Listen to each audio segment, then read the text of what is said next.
본교회를 방문하신 우리 모든 분들을 주의 이름으로 환영합니다. 식사 후 1시에 본당에서 찬양 연습이 있습니다. 혹시 시간이 되시는 분들은 더 일찍 파트 연습을 기대합니다.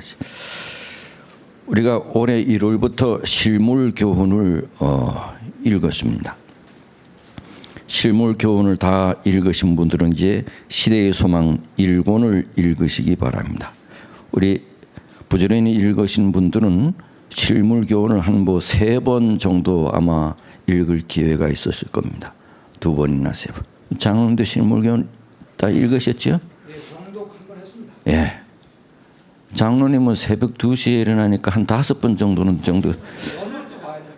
다른 기별도 읽고. 예. 충분하죠. 3개월이면. 이제 읽으신 분들은 시대의 소망을 읽으시기 바랍니다. 1권 챕터가 9번인가요? 예수님의 침례에서부터 읽으시면 되겠습니다. 예수님의 침례에서부터. 그래서 저녁 예배 우리 설교도 우리 시대의 소망을 중심으로 설교를 합니다. 다음 주는 천명 선교사 특별 헌금일입니다. 우리 밖에 나가시면 봉투가 준비되어 있으니 필요하신 분들은 가지고 가셔서 다음 안식일에 거기에다 헌금해 주시면 되겠습니다. 지난번에 우리 소금산 출렁다리 관광을 갔다가 문이 닫혀서 우리 동해안 쪽으로 가셨습니다. 여러분들이 보니 월요일에는 문을 닫습니다. 그래서 이번에 다시 수요일 날에 일요일은 엄청나게 많이 밀려서 원주권에 사는 사람들은 8시쯤 돼서 출발하면 그렇게 밀리지 않을 거다. 그럼 누가 8시 때 가겠나고. 그래서 일요일은 엄청 밀린 내용으로. 그 다음 날이 화요일은 문 닫고, 월요일은 문 닫고, 화요일은 우리 예배일이고. 그래서 수요일 날 시간 되시는 분들은 오시기 바랍니다. 입장하고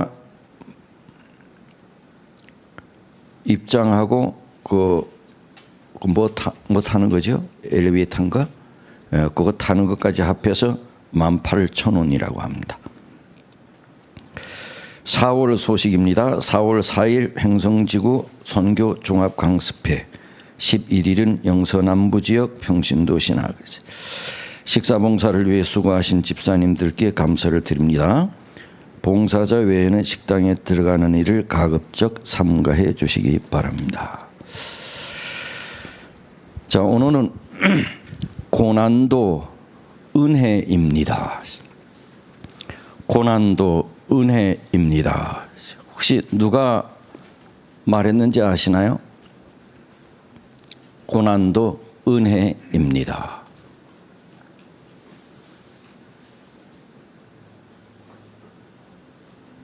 통밥.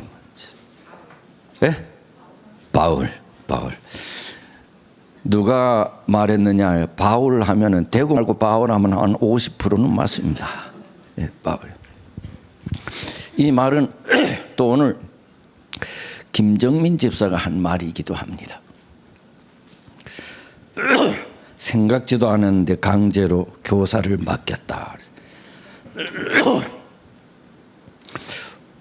이제 다른 사람들이 들으면 오해를 하는데 청년이 아닙니다. 3040반입니다.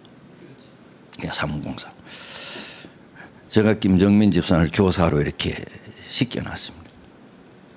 3040에서 김정민 집사가 제일 고참이더라고. 네. 누나 빼놓고. 그러니까 누나도 교사 말을 잘 들어야 됩니다. 그래서 교사를 해요. 근데 그렇게 스트레스를 받는지는 몰랐어요. 그렇게 이것이 큰 짐이었고 스트레스돼. 근데 오늘 잠깐 들어보니 그게 나에게 은혜가 됐다고. 그래서 고난도 은혜입니다. 사도 바울이 말했습니다. 빌립보서 1장입니다.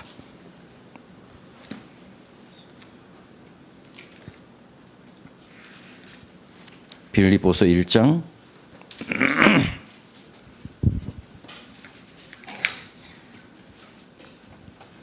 29절. 그리스도를 위하여 너희에게 은혜를 주신 것은 다만 그를 믿을 뿐 아니라 또한 그를 위하여 고난도 받게 하려 하심이라. 이 말씀을 근거로 해서 고난도 은혜입니다. 빌립보 1장을 그대로 펴주시고요. 바울은 복음을 전하다가 체포되어 로마의 투옥 상태에 있습니다. 우리는 복음을 전하다가 체포되는 일은 없었지요? 우리 지난 안식일 날 우리 선교부 주최로 우리 찬양 연습이 끝나고 우리가 전도지 분급을 이제 나갔습니다. 반별로. 그래서 우리 집사람 얘기를 듣자 하니 우리 집사님 전도지 분급을 그렇게 잘하셨다면서요. 근데 전도지 분급 하다가 일주일 체포됐나요? 경찰서에도 들어가셨다며요. 잘못 들어갔습니까?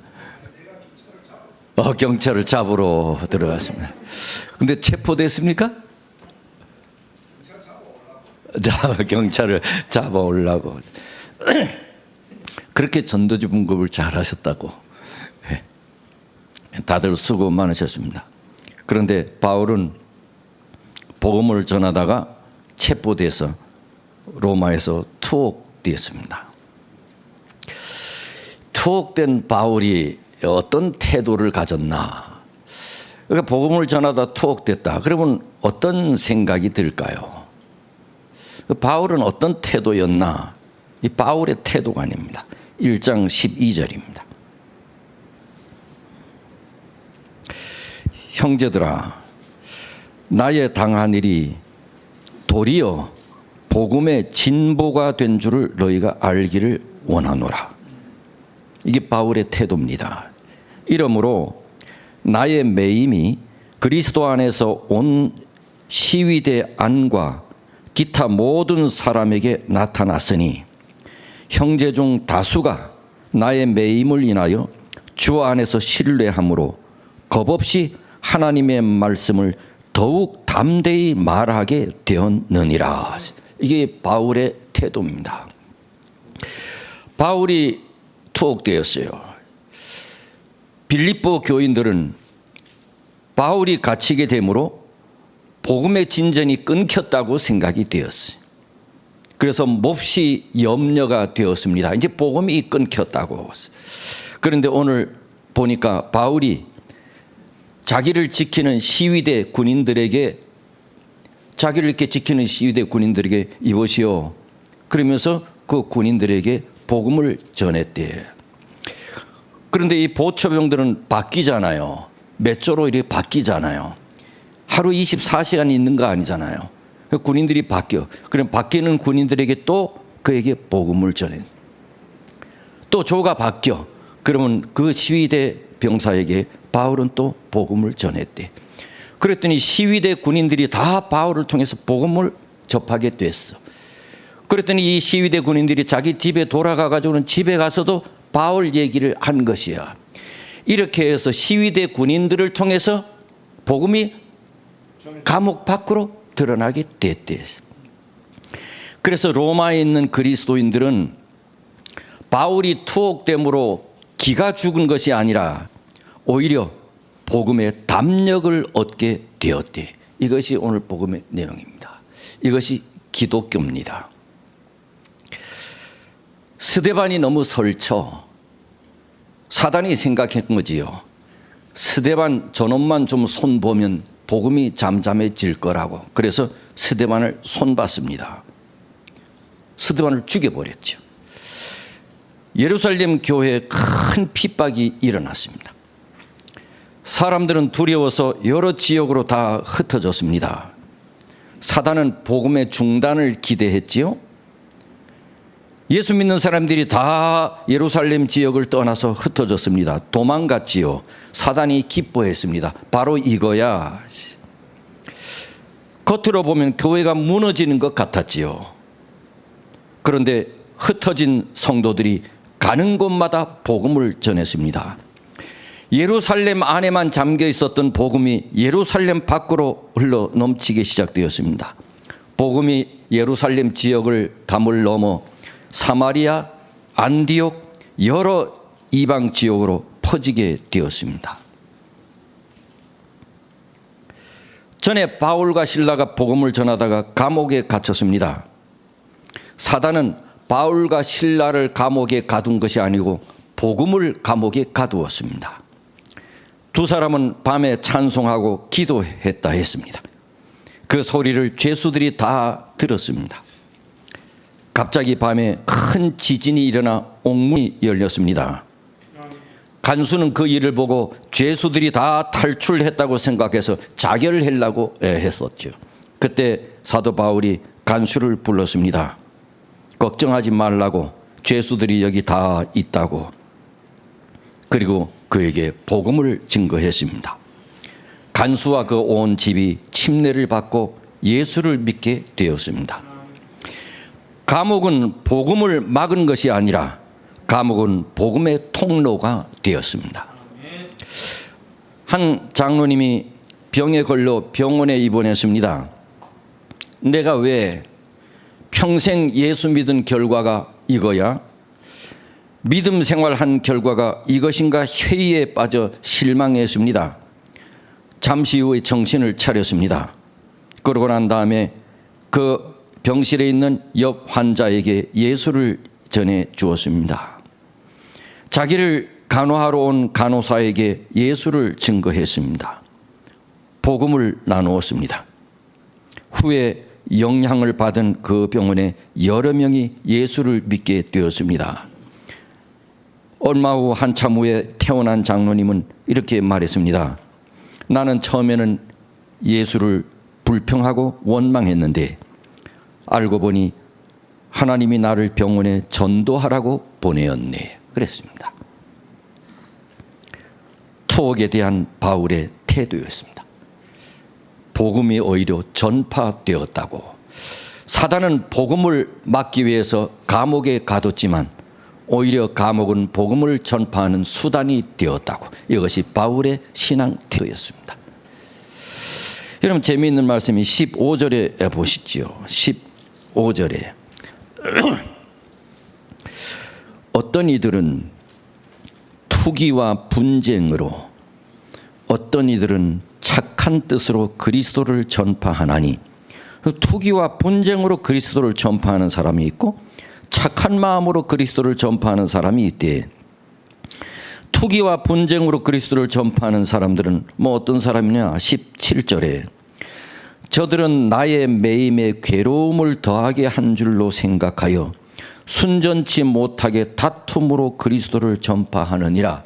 그러니 뭔가 하면 사도 바울을 반대하는 유대인들이 있어. 이 사람들은 내가 죽기를 원해. 나를 굉장히 미워해. 그럼에도 불구하고 이 사람들은 나를 미워하면서도 누구를 전하는 사람들이, 그리스도를 전하는 사람들이 있대. 투기하고 미워하면서도 그리스도를 전하는 사람이 있대. 18절 중간에 무슨 방도로 하든지 전파되는 것은 누구니? 그리스도니. 이로써 내가 기뻐하고 또 기뻐하리라. 아니, 여기서 상당히 이렇게 감동적인 메시지를 얻습니다. 이게 뭐냐? 누가 전하느냐가 아니라 누구를 전하느냐가 중요하다. 누가 전하느냐, 이게 중요한 게 아니다. 누구를 전하느냐. 나를 반대하는 사람이 전하는 것도, 그것도 대단히 중요하다. 나를 반대하는 사람이 예수를 전한다. 그건 난 문제가 되지 않는다. 왜? 그리스도를 전하는 것이니까. 그것도 나는 괜찮다. 이게 바울의 신앙관입니다. 누가 전하느냐, 이게 문제가 안 된다. 문제는 중요한 건 뭐냐? 누구를 전하느냐. 오늘날 그리스도인들이 복음을 전한다고 하는 대부분은 교회를 선전하는 것입니다. 그렇죠? 교회를 선전하는 것입니다. 교회 선전이 아니고 누구를? 그리스도를 선포하는 것이다. 교회를 전파하는 것이 아니고 그리스도를 전파하는 것이래야지. 내가 드러나는 것이 아니고 그리스도를 전파하는 것이래야지. 교회가 드러나는 것이 아니고 그리스도가 드러나는 것이래.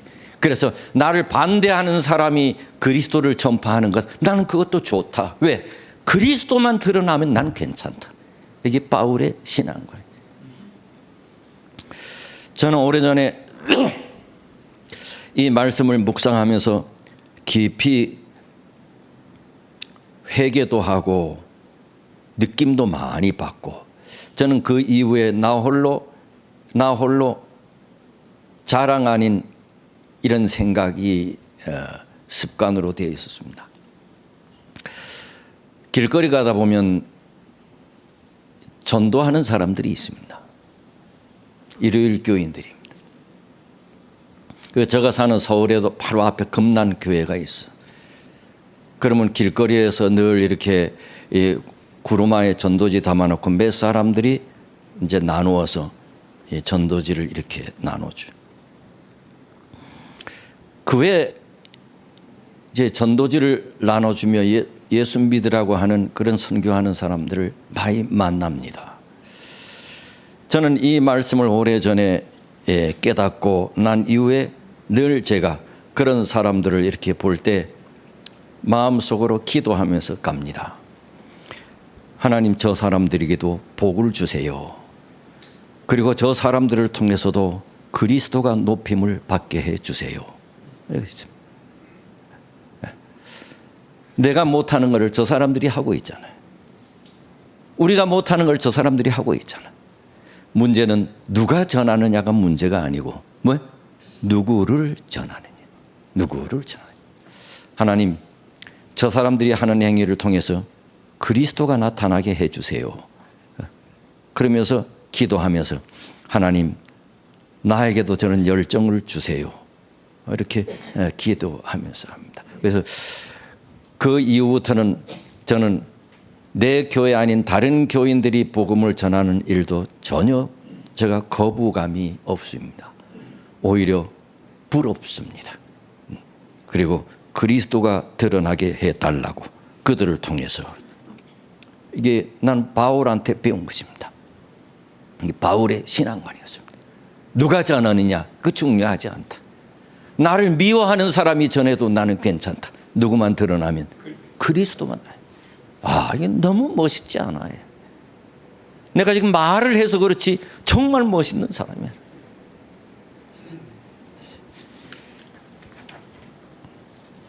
그래서 20절 보면 나의 간절한 기대와 소망을 따라, 내 간절한 기대와 소망이 있다. 나는 아무 일에든지 부끄럽지 아니하고 오직 전과 같이 이제도 온전히 담대하여 내 간절한 소망과 기대다.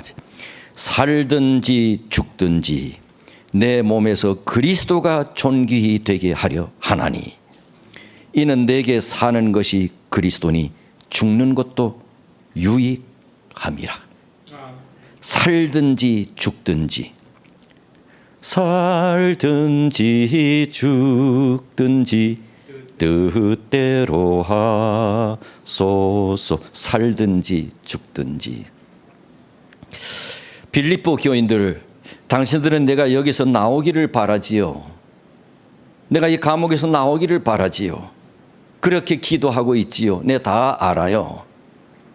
그러나 내가 죽음으로 그리스도가 높임을 받고 그 일로 많은 사람들이 그리스도를 믿는 일이 일어난다면 나는 죽는 것도 괜찮다고, 괜찮을 뿐만 아니라 오히려 더 유익하다고. 이게 바울의 신앙관. 살든지 죽든지 그리스도가 높임을. 신앙의 최고 목표. 살든지 죽든지. 한번 해보십시다. 살든지 죽든지. 살든지 죽든지. 오직 그리스도가. 이 바울의 이 신앙은 단순히 복 받는 신앙이 아닙니다. 문제 해결을 위한 신앙도 아닙니다. 돈, 성공, 명예 이따위 아닙니다. 오히려 사도 바울은 예수를 믿음으로 오히려 있던 명예까지 없어졌습니다. 그가 오랫동안 일구어낸 성공마저도 예수 믿는 것 때문에 땅에 떨어졌습니다. 그는 예수 믿는 것이 명예와 성공 아니었습니다. 예수 믿음으로 그것들까지 다 그냥 없어져 버렸는데요.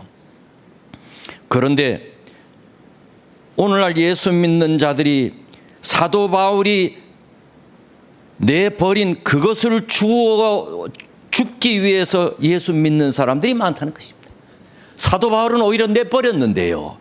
예수 믿음으로 그것이 땅에 떨어졌는데 땅에 떨어진 사도 바울이 버린 그것을 죽기 위해서 예수 믿는 사람들이 많다는 것입니다.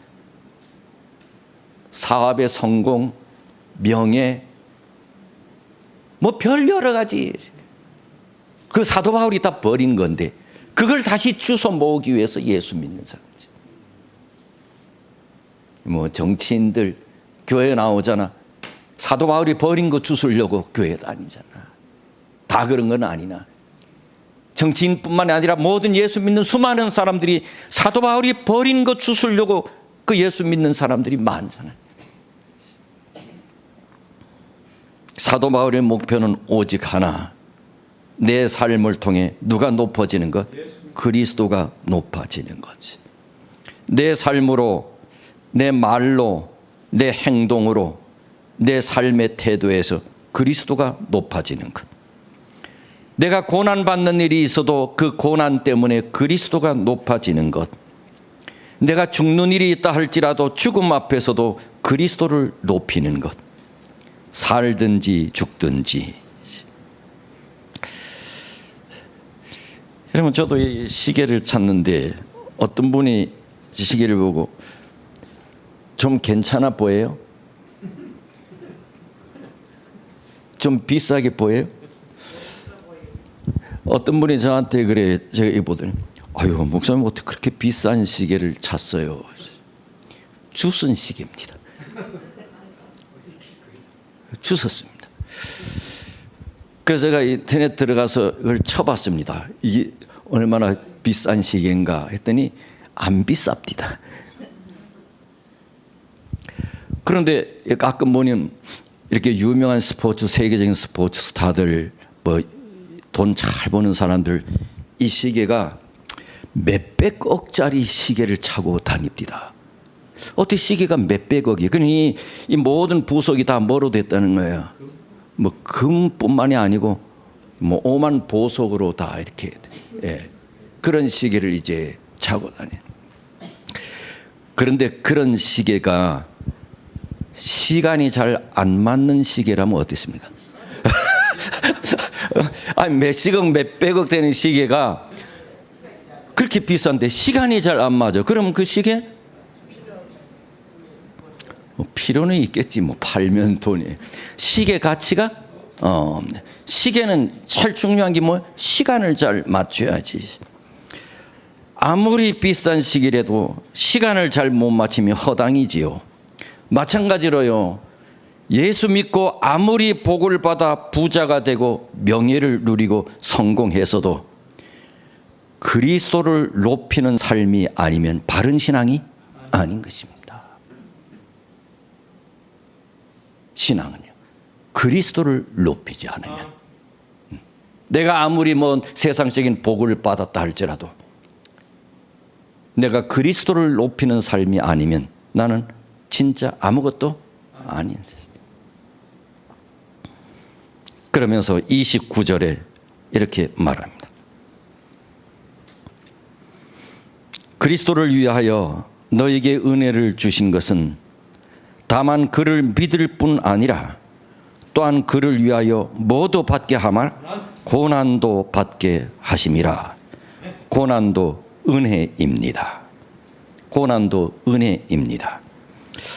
하나님의 은혜 속에는 고난도 들어있다는 겁니다. 여러분, 고난하면 예수의 고난을 우리가 생각하지요?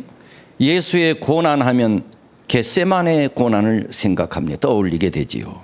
겟세마네의 고난, 가장 치열했던 예수님의 선악의 대쟁투 장소, 그리고 거기서 나와서 법정에서의 신문과 조롱, 예수님의 얼굴에 침을 뱉고 얼굴에 싸다구를 때리고 이런 고난과 고통, 로마 병사들의 채찍질, 무거운 십자가를 지고 골고다로 올라가는 고통, 십자가의 처형, 죽음, 이 모든 고난은 우리에게 구원을 주시는 하나님의 은혜였다. 고난은 은혜였다. 내 사랑하는 아들을 죽여서라도 우리를 살리시겠다는 하나님의 은혜였다. 여러분, 우리가 예수를 믿는 것 하나님의 은혜이나요? 은혜지요. 고난 받는 것도 하나님의 은혜라는 것입니다. 여러분, 고난과 은혜라는 말은 함께 하기에 어려운 단어잖아요. 어떻게 고난하고 은혜하고 함께 가느냐. 함께 하기 어려운 단어, 같이 가기 어려운 단어잖아. 그러나 실제로 이 고난과 은혜 두 단어는 예수를 믿는 사람들에게는 아주 친밀한 단어입니다. 난 고생해도 괜찮지만 내 자녀들은 고생 없이 살았으면 좋겠다. 이게 우리 부모의 마음이지요. 하지만 인생에서 고난이 없는 것이 꼭 은혜라는 사실이 아니라는 걸 알아야 합니다. 고난이 없는 것이 꼭 은혜가 아니야. 그러기에 우리는 고난이 와도 이길 수 있는 믿음을 달라고 기도해야지. 내 자녀들에게 고난이 닥치지 않게 해주세요. 이 기도는 바람직하지 않는 것입니다. 고난과 은혜는 서로 반대되는 말이 아니기 때문입니다. 저는 지금은 아니지만 이제 오래 전까지 매해 여름이 되면 매해 여름이 되면 동해 바다에 갔습니다. 왜 갔냐? 다시마 주스로 갔습니다. 다시마는 5월 다시마가 제일 좋습니다. 다시마 5월 다시마. 근데 5월은 아직 물이 차요. 그런데 이제 잠수복을 입고 바닷속에 들어가기 전에는 바닷속에 못 들어가잖아요. 그래서 파도에 밀려 나오는 다시마를 이렇게 보통 줍습니다. 근데 저는 뭐 그렇게는 안 하고 이제 바다에 이제 들어갑니다. 그러니까 7월쯤 돼서 이렇게 들어갑니다. 바다에 들어가면 방파제 같은 데 깊숙한 곳에 이렇게 잠수에 들어갑니다. 그러면 방파제 같은 데 그 바위 틈에 이 다시마들이 붙어 있거든요. 그러면 그거를 이 장갑을 끼고 이렇게 뜯거나 낫을 가져가서 밑으로 이렇게 뺍니다. 그래가지고 자루에 한 몇 자루씩 이렇게 캐다가 반드시 이제 튜브에다가 자루를 이제 매달아서 그걸 들어가죠. 그래서 자루에 넣어서 한 두세 자루 가져오면 이제 밖에다 그걸 햇빛에 말려가지고 이제 집으로 가져와서 또 말립니다. 그러면 한 일주일 동안 다시마 냄새가 아주 진동을 합니다. 아주 1급, A급 다시마지. 그러면 그거 해가지고 이제 교인들도 주고 우리도 1년 내내 먹고 매해 이렇게 다시마로 갔습니다. 어느 해였습니다. 바다에 들어가는데 다시마가 멀컹멀컹한 게 힘이 없어. 그리고 위에도 노랗게 이렇게 있고 다시마 크기도 작고, 야 이건 아니다. 이게 다른 곳에 가도 다시마가 대부분 다 그래. 그래서 다시마를 일단 이제 뜯어서 이제 나왔어요. 그런데 그쪽에 이렇게 걸어가는 그 동네 사람들에게 다시마를 뺏겼어요. 왜 뺏겼냐? 요즘은 다시마를 함부로 못 따게 해. 바다에서 이렇게 뭐 먹을 것이 그렇게 옛날처럼 풍성하지 않으니 옛날에는 쳐다보지도 않는 동네 사람들이 뭐 다시마도 뭐가 돼? 돈이 되니까 그걸 양식을 하거나 지역의 바운더리를 터나서 절대 남이 다시마를 못 따게 해야지. 그리고 제가 그걸 몰랐지요. 그 다시마를 따서 잔뜩 널어놨더니 누가 왔어? 누구냐 그랬더니 신고받고 왔다는 거야. 그러면 면사무소에서 이렇게 신고받고 왔어. 이걸 우리가 다 회수해 가겠대. 당신 이거 따면 불법인데 왜 따느냐. 그래서 아니 모르고 땄는데 이거 어렵게 땄으니 제가 다시는 안 따겠다고 이걸 가져가겠다 그랬더니 안 된대. 그러더니 반만 가져가래. 그 반만 가져가고 반은 회수해 갔는데 아마 내가 볼 땐 자기가 가져간 것 같아. 근데 누가 신고받고 온 거야. 그런데 이제 그때 제가 알고 됐어요. 올해는 다시마가 잘 안 됐대. 왜냐? 올해는 태풍과 파도가 없었대. 태풍과 파도가 없으면 바닷속에 식물들이 잘 안 났네. 그 바닷속에 큰 파도들이 휘몰아치고 막 움직여야 바닷속의 식물들이 쌩쌩하게 자란대. 그래서 다시마도 올해는 파도가 별로 안 쳤어요. 태풍도 별로 없었어요. 그래서 바닷속이 재미가 없어요. 올해 다시마도 그래서 그래요. 제가 그래서 알게 됐어. 이 태풍 파도가 이래서 해야지만 바닷속의 식물들이 싱싱하구나. 다시마가 힘이 없고 싱싱하지도 않고 크지도 않아. 우리는 보통 은혜를 뭐 좋은 일, 축복, 형통 이런 것만 생각하는데 이런 것이 하나님이 주신 것이라고 믿는다면 고난도 하나님이 주신 것이라고 믿어야 되잖아요. 그렇지 않나요? 그렇다면 고난도 하나님의 은혜입니다. 폭풍과 파도가 쳐야지만 힘 있는 플랑크톤이 잘 자라나듯이 고난도 하나님의 은혜입니다. 성경은 믿음도 하나님이 주신 은혜, 고난도 하나님이 허락하신 은혜라고 말합니다. 왜냐하면 고난을 통해 믿음이 깊어지고 하나님을 더 의지하게 되고 신앙이 정금같이 연단되기 때문입니다. 고난을 좋아하는 사람은 아무도 없지요. 그런데 기쁨이 되는 고난도 있습니다.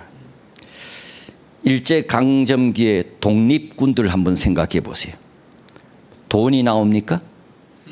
누가 국가에서 시켜서 하는 겁니까? 쫓기고 헐벗고 굶주리고 늘 목숨을 내놓아야 하는 삶이었는데 그들은 사랑하는 조국을 위해 자신들의 목숨을 바칠 수 있다는 것을 영예와 기쁨으로 여겼다 그랬습니다. 그렇습니다. 그리스도를 위해 받는 고난이 바울에게는 은혜였습니다. 바울은 그것을 기쁨으로 여겼대. 고난도 은혜라고 하니까 어떤 사람들은 목사님은 고생을 안 해봐서 그렇지 뭐 고난이 은혜입니까?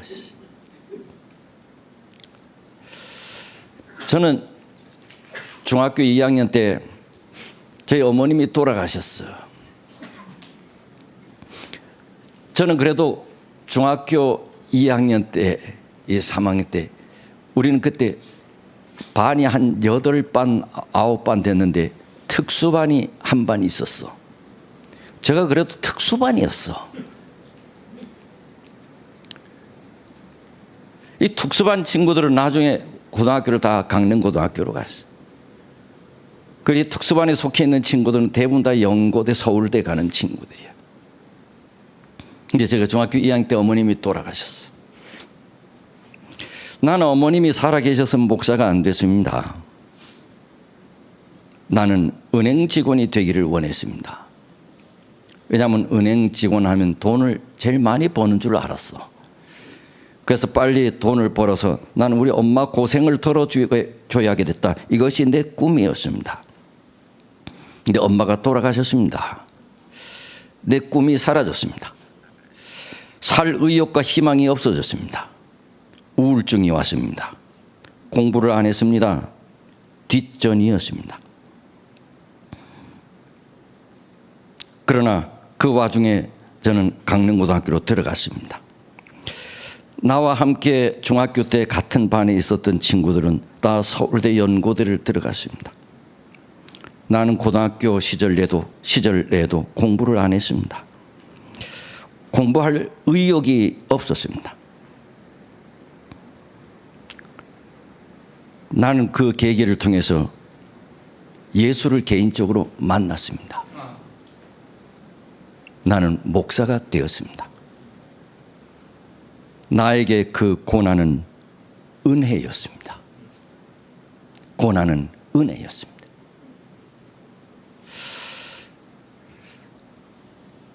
저희 가족이 이렇게 이제 슬픈 가운데 있을 때 한 달 전으로 매일 저희 교회 우리 청년들 그다음에 어른들 장로들이 저희 집을 방문했습니다.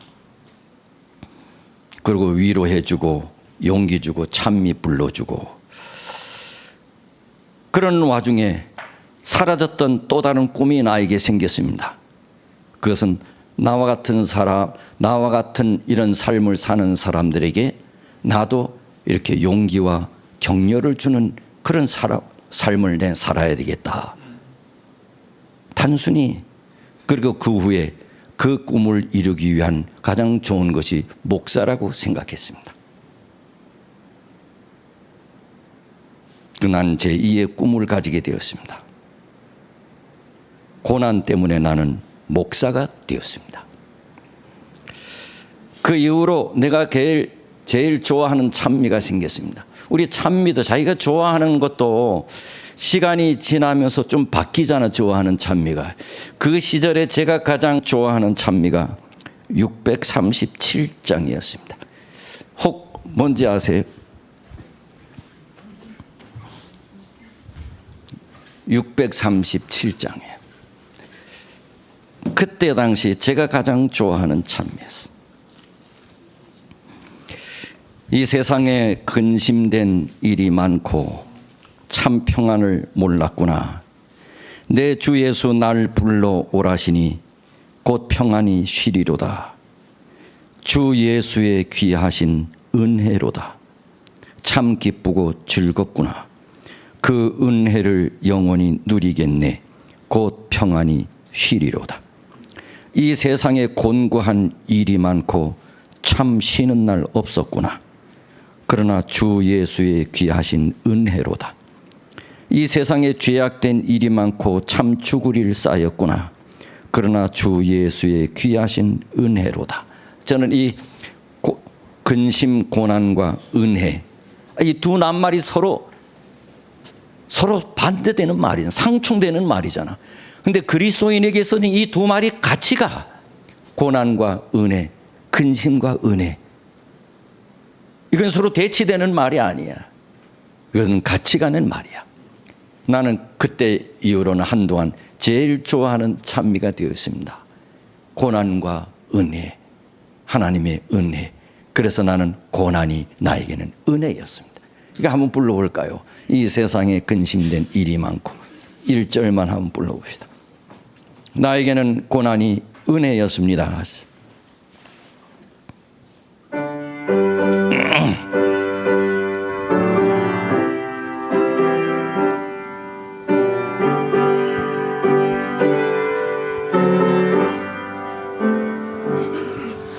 이 세상에 근심된 일이 많고 참 평안을 몰랐구나.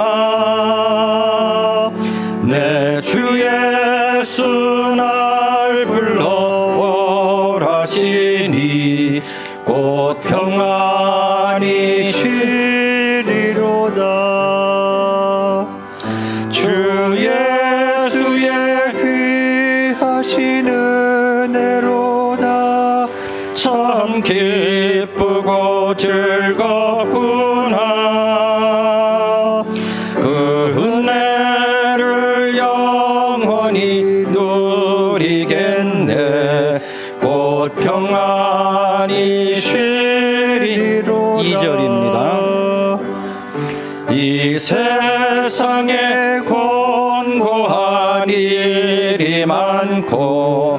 잠시는 날 없었구나. 내 주 예수 날 사랑하셨으니 곧 평안히 쉬리로다. 주 예수의 귀하신 은혜로다. 참 기쁘고 즐겁구나. 그 은혜를 영원히 누리겠네. 곧 평안히 쉬리로다. 지금 다시 오랜만에 부르니 은혜가 되네요. 고난은 은혜였습니다. 요셉은 형들에게 팔려가는 고난을 당했지요. 다윗은 오랫동안 사울 왕에게 쫓겨다니는 신세를 당했지요. 사도 바울은 감옥에 갇히는 고난을 당했지요. 그런데 그들의 고난 속에서 하나님은 더 큰 일을 이루셨습니다. 고난은 그들에게 하나님이 그들을 사용하신다는 증거가 되었습니다. 이스라엘 백성들은 400년 동안 애굽에서 종살이를 했다 그랬죠. 처음엔 그들이 잘 나갔습니다. 평안했습니다. 잘 살았습니다. 누가 살아있는 날 동안? 요셉이 살아있는 날 동안. 요셉이 죽은 이후로 그들에게 고난이 닥쳤습니다. 후에 애굽의 황제들은 이스라엘 사람들을, 유대인들을 몹시 고통스러운 노역을 시켰습니다. 하루하루 살아가는 게 힘들었습니다. 고난이었습니다. 그런데 그렇게 힘든 고난이 있었기에 이스라엘 사람들의 마음속에는 해방과 구원에 대한 열망이 싹트기 시작했습니다. 우리도 해방해야 되겠다. 우리도 구원을 받아야 되겠다. 만약 그들이 계속 편안하기만 했다면 그들은 구원과 해방에 대한 열망이 없었을 것입니다. 고난은 그들에게 해방을 가져왔습니다. 고난은 그들에게 은혜였습니다. 그들은 새로운 나라를 차지하게 되었습니다. 고난은 은혜였습니다. 힘들어하는 사람을 위로하기란 참 어렵지요. 그런데 목사가 집사님, 고난도 은혜입니다 라고 말하기가 쉽지 않습니다. 그런데 바울은 자기의 고난이 은혜라고 말합니다. 사도 바울만큼 복음을 위해 전력 투구한 사람은 많지 않지요. 왕 앞에서, 총독 앞에서 편지로, 여행으로, 자비량 사역으로 복음을 전했습니다. 그런데 바울의 삶에서 고난은 한 번도 떠난 적이 없습니다. 그런데 이 고난은 사도 바울의 전유물이 아닙니다.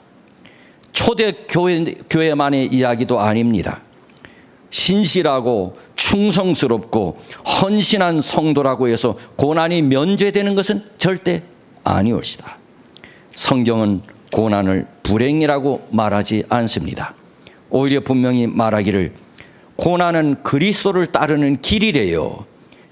왜냐하면 예수의 삶도 고난의 길이었으니까요. 따라서 고난도 은혜입니다. 믿게 하신 것도 은혜요. 고난 가운데서 끝까지 서게 하시는 것도 은혜입니다. 성도는 고난이 없어서 복된 사람이 아니라 고난 속에서도 주와 함께 걷는 사람이 성도입니다. 우리 모두가 성도가 되기를 바랍니다. 아멘.